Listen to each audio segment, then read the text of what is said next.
Assalamualaikum teman-teman, kembali lagi dengan saya Irma. Di video kali ini saya akan memberikan tips dan trik bagaimana sih memulai jualan di Shopee supaya ada pembeli yang mau membeli produk yang kita jual di Shopee. Oke teman-teman, sebelumnya teman-teman jangan lupa diklik tombol subscribe-nya dan tombol loncengnya juga, supaya kalau ada video terbaru dari saya, teman-teman bisa dapat pemberitahuannya gitu ya. Siapa tahu kan informasi yang saya kasih di channel YouTube saya ini bisa bermanfaat. Nah, langsung aja ya teman-teman, cerita sedikit dulu.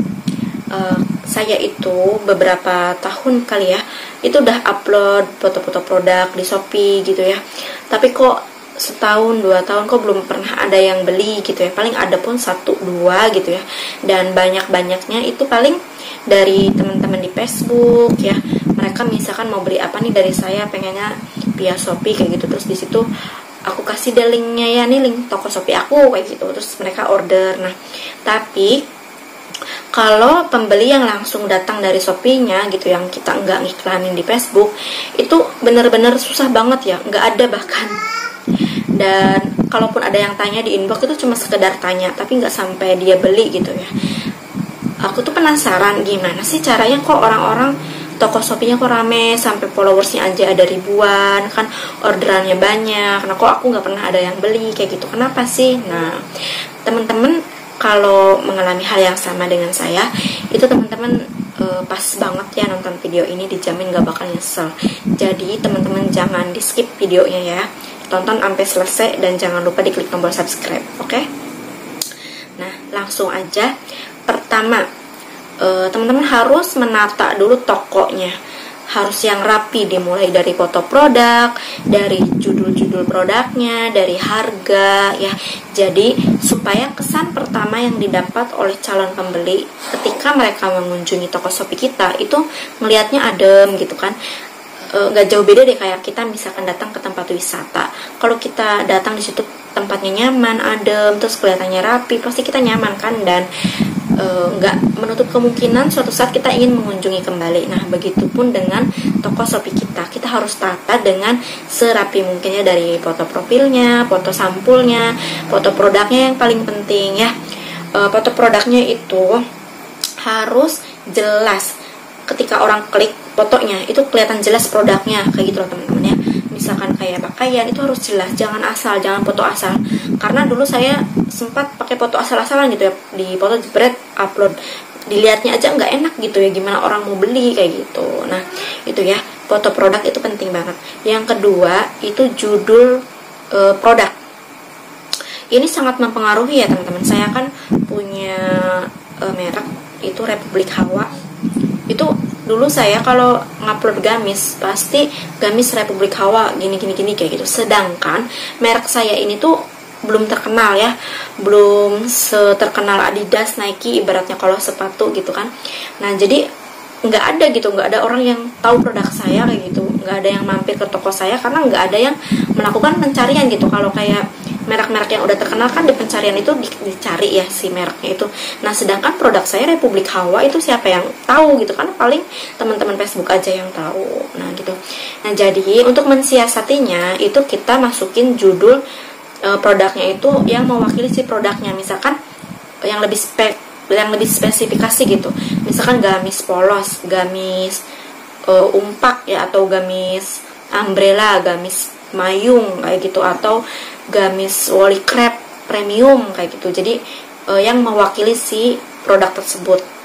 Karena kalau kita menggunakan kata-kata seperti itu tuh biasanya emang yang sering orang ketik di kolom pencarian. Contoh lain misalkan jajanannya cemilan, contohnya seblak kering kayak gitu kan. Seblak kering kan banyak mereknya, ada merek A, merek B, merek C gitu. Nah sedangkan si merek-merek itu tuh belum terkenal gitu ya teman-teman.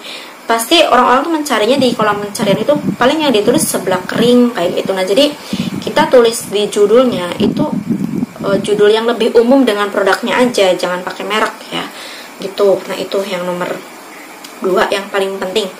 Nah yang ketiga itu spek produk. Di kolom deskripsi itu jelaskan sedetail mungkin produknya terbuat dari apa, bahannya apa, ukurannya apa kalau pakaiannya, terus warna yang tersedia apa aja, pokoknya seputar informasi produknya itu teman-teman harus sertakan selengkap-lengkapnya di kolom deskripsi. Nah setelah itu kalau udah, nah teman-teman harus memperhatikan harga, karena kita toko yang masih baru buka, ibaratnya ya kita jangan pasang harga terlalu mahal ya, sesuai pasaran di Shopee aja. Shopee itu terkenalnya harga grosir ya teman-teman. Teman-teman kalau beli di Shopee pasti harganya murah-murah banget, 2 kali lipatnya harga di toko offline gitu ya. Sok aja teman-teman datang ke pasar, tanya harga dasar di pasar berapa, 90.000 paling murah. Itu kalau di Shopee harga 20.000 juga dapat dengan kualitas yang sama. Nah itu ya, jadi teman-teman itu harus bisa bersaing harga untuk di Shopee ya. Yang penting kita jualan jangan sampai rugi, itu aja sih. Caranya gimana kita bisa menentukan harga yang sesuai pasaran di Shopee? Caranya teman-teman lakukan pencarian produk yang sama yang teman-teman jual juga. Misalkan kayak saya kan jualan gamis ya, misalkan gamis polos bahan wall piece, misalkan saya cari tahu deh ya gamis polos wall piece kayak gitu di pencarian, nanti kan ketemu tuh. Nah dilihat deh, saya lihat-lihat orang jualnya berapa nih, saya kalau jual segitu itu masih masuk enggak harganya, masih ada untung atau enggak kayak gitu, terus apakah rugi atau masih masuk harganya kayak gitu, timbang-timbang lagi. Nah kalau ternyata masih untung, nggak apa-apa kita jual harga segitu aja, yang penting minimal sama dengan orang lain kayak gitu. Terus juga kan namanya toko masih baru, kita yang penting itu mendatangkan pelanggan dulu ya. Kalau mereka udah merasa puas dengan produknya, kita bisa naikin harga pelan-pelan aja kayak gitu ya teman-teman. Nah setelah harga, apalagi setelah harga itu kepuasan pelayanan. Nah kalau ada yang chat ke teman-teman itu harus dibalas secepat mungkin, supaya penilaian dari Shopee-nya juga toko kita tuh nilainya bagus ya kayak gitu. Nah terus pas mereka habis membeli produk dari kita kan biasanya ngasih ulasan. Nah itu nanti ada sebagian orang yang ngasih ulasan itu respon seller bagus kayak gitu. Kalau respon kita yang jelek nanti mereka kecewa kayak gitu teman-teman ya. Manfaat dari ulasan itu yaitu untuk penilaian si calon pembeli selanjutnya. Nah kalau orang yang mau beli ke toko kita, biasanya mereka ngelihat di kolom ulasannya bagus nggak nih, review yang pernah beli di toko ini bagus nggak nih produknya kayak gitu kan, dilihat fotonya, dilihat kolom komentarnya kayak gitu loh teman-teman. Jadi itu sangat mempengaruhi ya.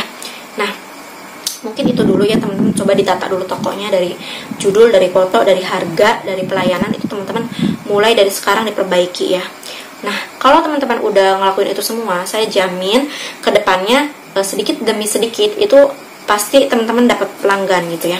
Kan enak banget kalau kita jualan di Shopee, kita cukup upload 1 kali ya, tapi pembeli itu datang dengan sendirinya, nggak usah kita capek-capek iklan ya.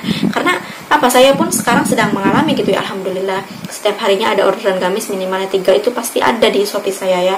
Sedangkan kalau di Facebook kan saya capek, harus bikin copywriting lah, terus apalagi harus bikin postingan yang bagus, ngiklan kayak gitu ya, bikin promosi sana sini. Tapi kalau di Shopee itu enak banget teman-teman ya, kalau kita rating tokonya udah bagus, terus apalagi kalau udah start seller itu orang mau beli tuh udah nggak mikir-mikir lagi gitu ya teman-teman. Nah teman-teman jangan lupa di subscribe ya, karena nanti selanjutnya saya mau buka sedikit demi sedikit apa aja sih yang udah saya tahu di Shopee gitu ya. Untuk sekarang sih itu aja udah cukup. Silahkan teman-teman perbaiki dulu penataan toko Shopee-nya. Nanti kedepannya besok atau lusa atau kapan itu nanti saya upload lagi tips-tips selanjutnya yang lebih mendetail lagi. Oke teman-teman, terima kasih ya. Assalamualaikum, semoga bermanfaat.